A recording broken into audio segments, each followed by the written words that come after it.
ಮಾನ್ಯ ಕುಮಾರಸ್ವಾಮಿ ಅವರು ನಿನ್ನೆ ದೆಹಲಿಯಲ್ಲಿ ಪ್ರೆಸ್ ಮೀಟ್ ಮಾಡೋಂಥ ಸಂದರ್ಭದಲ್ಲಿ ಬಿಡದಿ ಟೌನ್ಶಿಪ್ಪಿನ ಬಗ್ಗೆ ಪ್ರಸ್ತಾಪ ಮಾಡೋಂಥ ಸಂದರ್ಭದಲ್ಲಿ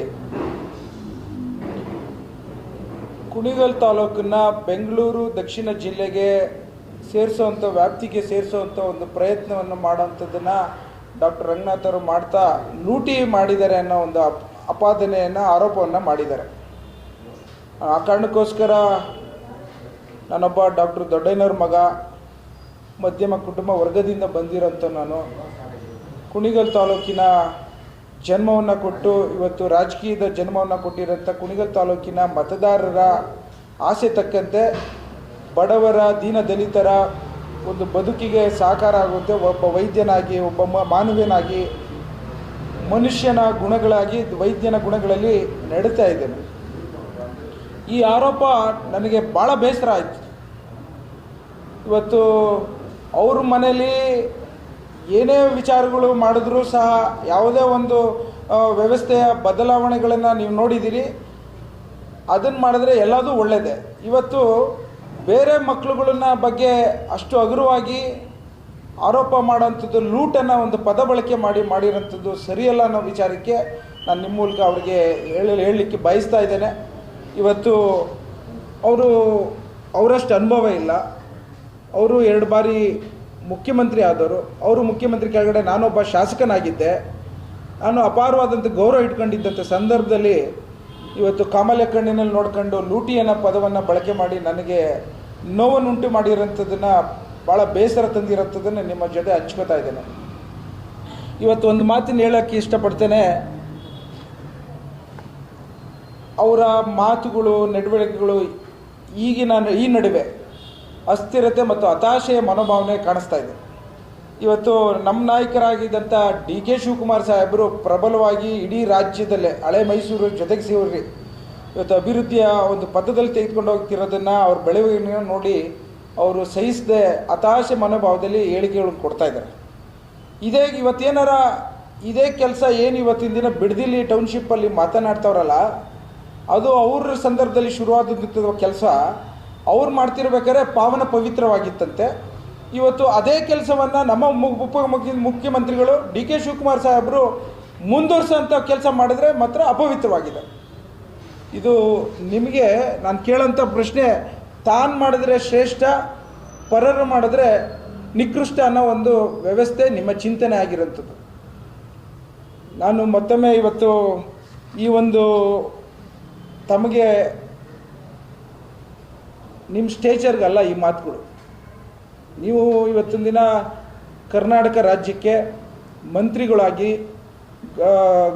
ಘನವೆತ್ತಂಥ ಕೇಂದ್ರ ಸರ್ಕಾರಕ್ಕೆ ಭಾಳಷ್ಟು ಜನ ಯುವಕರು ಉದ್ಯೋಗವನ್ನು ಸೃಷ್ಟಿ ಮಾಡೋಂಥ ಒಂದು ಬಯಕೆಯಲ್ಲಿದ್ದಾರೆ. ನೀವೇ ಹೇಳಿಕೆ ಕೊಟ್ಟಿದ್ದೀರಿ, ನಿರುದ್ಯೋಗನ ನಿವಾರಣೆ ಮಾಡ್ತೀನಿ ಅಂತ. ಅದ್ರ ಬಗ್ಗೆ ಚಿಂತನೆ ಮಾಡಿ. ರೈತರ ಬಗ್ಗೆ ಆಲೋಚನೆ ಮಾಡ್ತೀನಿ ಅಂತೀರ, ರೈತರ ಬಗ್ಗೆ ಆಲೋಚನೆ ಮಾಡಿ. ರೈತರು ಕೇಳ್ತಿರೋಂಥದ್ದು ಇವತ್ತು ಉದ್ಯೋಗ. ಅವ್ರ ಮಕ್ಕಳಿಗೆ ಹೆಣ್ಣುಗಳು ಸಿಗ್ತಾಯಿಲ್ಲ. ನಮ್ಮ ತಾಲೂಕಲ್ಲಿ ಹೆಣ್ಣುಗಳು ಸಿಗ್ತಾಯಿಲ್ಲ, ಯಾದಗಿರಿಲಿ ಕರ್ಕೊಂಡ್ಬರ್ತಾ ಇದ್ದೀವಿ. ಅದಕ್ಕೆ ಉದ್ಯೋಗ ಸೃಷ್ಟಿ ಮಾಡಲಿಕ್ಕೆ ಇವತ್ತು ನಾವು ನೀವು ಸೇರ್ಕೊಂಡು ಎಲ್ಲ ರೀತಿಯಲ್ಲೂ ಪ್ರಯತ್ನವನ್ನು ಮಾಡೋಣ.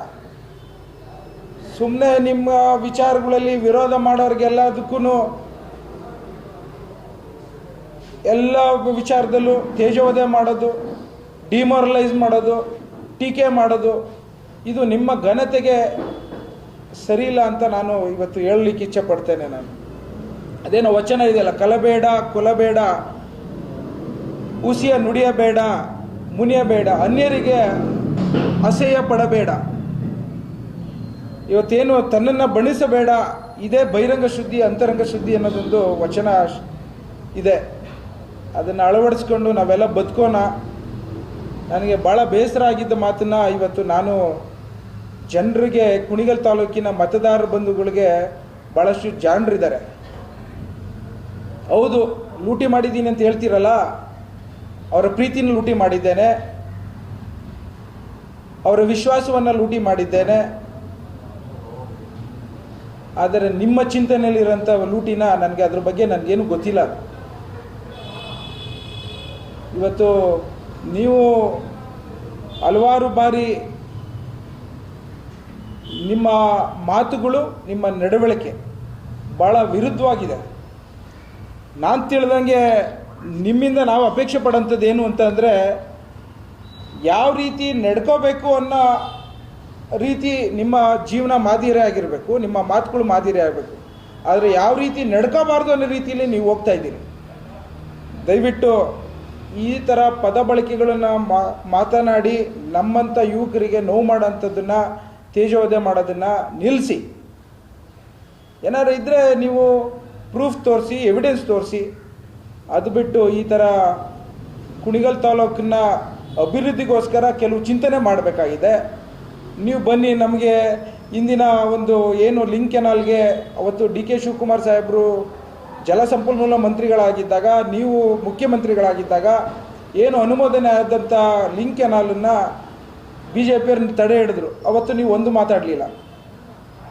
ಇವತ್ತು ಮತ್ತೊಮ್ಮೆ ಕಾಂಗ್ರೆಸ್ ಸರ್ಕಾರ ಬಂದಾದಮೇಲೆ 1,000 ಕೋಟಿ ಅನುದಾನ ಕೊಟ್ಟು ಕುಣಿಗಲ್ ತಾಲೂಕಿಗೆ ಲಿಂಕ್ ಕೆನಾಲ್ ತಂದು 25 ವರ್ಷದಿಂದ ಅನ್ಯಾಯವನ್ನು ಸರಿಪಡಿಸಬೇಕಂತ ಪ್ರಯತ್ನ ಮಾಡೋದ್ರಲ್ಲಿ ನೀವು ಒಂದು ಹೇಳಿಕೆನೂ ಕೊಟ್ಟಿಲ್ಲ, ಬಂದು ನನಗೂ ಸಹಕಾರ ಕೊಟ್ಟಿಲ್ಲ. ಕುಣಿಗಲ್ ತಾಲೂಕಿಗೆ ನೀವು ಸಂಸದರಾಗಿದ್ರಿ, ಮಾನ್ಯ ಗೌರವಾನ್ವಿತ ಮಾಜಿ ಪ್ರಧಾನಿ ಮಂತ್ರಿಗಳಾದಂಥ ದೇವೇಗೌಡರು ಸಹ ಸಂಸದರಾಗಿದ್ದರು. ಇವತ್ತಿನ ದಿನ ನಿಮ್ಮ ಬಾವರು ಸಹ ಸಂಸದರಾಗಿದ್ದಾರೆ. ಯಾರೂ ಸಹ ನನ್ನ ಜೊತೆ ಕೈ ಜೋಡಿಸಿ ಲಿಂಕ್ ಕೆನಾಲ್ ತರೋಂಥದ್ದು ಪ್ರಯತ್ನಕ್ಕೆ ನೀವು ಶಕ್ತಿ ಕೊಟ್ಟಿಲ್ಲ.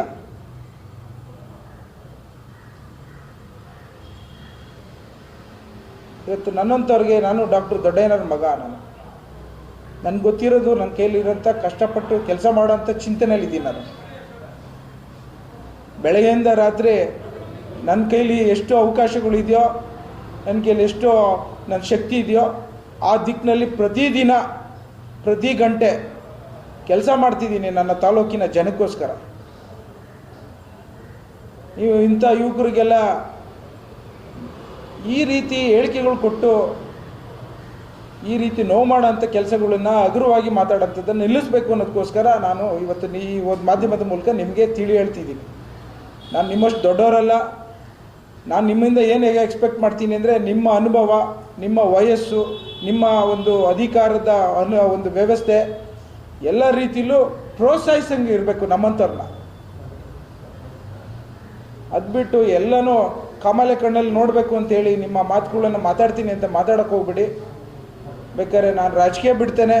ಈ ಒಂದು ಪದ ಬಳಕೆಯ ಆರೋಪಗಳನ್ನು ತೆಗೆದುಕೊಳ್ಳಲಿಕ್ಕೆ ನಾನು ತಯಾರಿಲ್ಲ ಅನ್ನೋ ಮಾತನ್ನು ಹೇಳಲಿಕ್ಕೆ ಇಚ್ಛೆಪಡ್ತೀನಿ. ರಾಜಕೀಯದಲ್ಲಿ ಆರೋಪ ಪ್ರತ್ಯಾರೋಪಗಳು ಸಹಜ, ಆದರೆ ಈ